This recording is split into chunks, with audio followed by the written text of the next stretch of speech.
Hello बच्चों, चलिए प्रश्न पढ़ते हैं।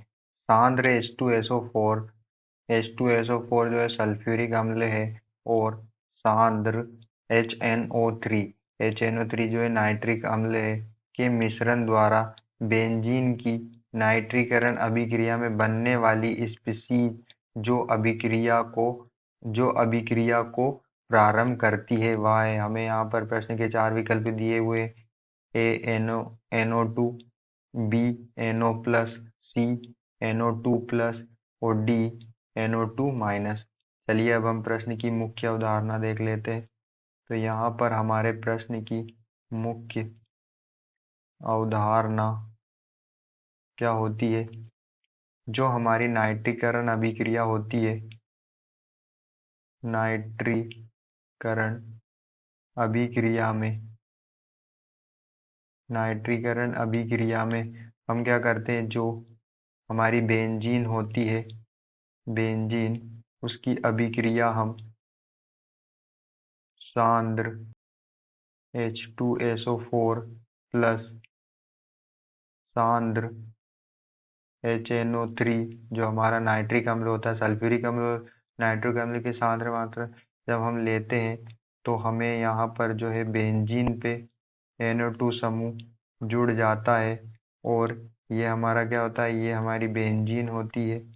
बेंजीन बेंजीन से हमें यहाँ पर जब हम नाइट्रीकरण अभिक्रिया करवाते हैं सांद्र H2SO4 और सांद्र HNO3 की उपस्थिति में, तो हमें जो उत्पाद के रूप में यहाँ पर जो NO2 नाइट्रो समूह जुड़ जाता है बेंजीन से, और हमें जो उत्पाद मिलता है वो होता है नाइट्रोबेंजीन। तो हम यहाँ पर देख लेते हैं कि अभिक्रिया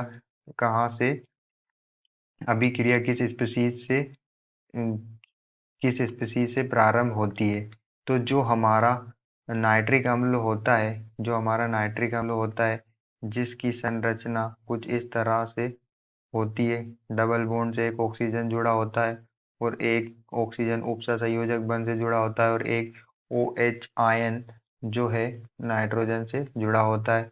तो यहाँ ये इस तरह से जुड़ा होता है। और जो हमारा सांद्र सल्फ्यूरिक अम्ल होता है H2SO4, इससे जो है H+ मिलता है। तो जो है नाइट्रिक अम्ल और H+ की अभिक्रिया होती है, तो यहाँ से जो नाइट्रिक अम्ल का OH- आयन और H+ जुड़ के H2O बना लेते हैं, प्लस जो है हमारे पास यहाँ पर NO2 बचता है प्लस फॉर्म में। NO2 जो बचता है वो इस तरह से हमें NO2+ प्राप्त होता है।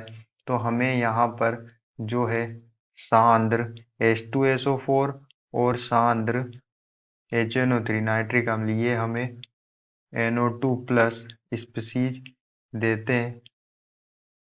NO2+ स्पीशीज देते हैं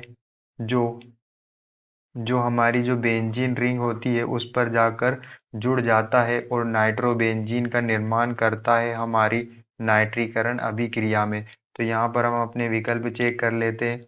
हमारा जो विकल्प सी है NO2+, यही स्पीशीज है जो सांद्र H2SO4 और सांद्र HNO3 से हमें के मिश्रण से हमें प्राप्त होती है, और यह नाइट्रीकरण अभिक्रिया को प्रारंभ करती है। आशा करते हैं आपको समझ में आया होगा। धन्यवाद।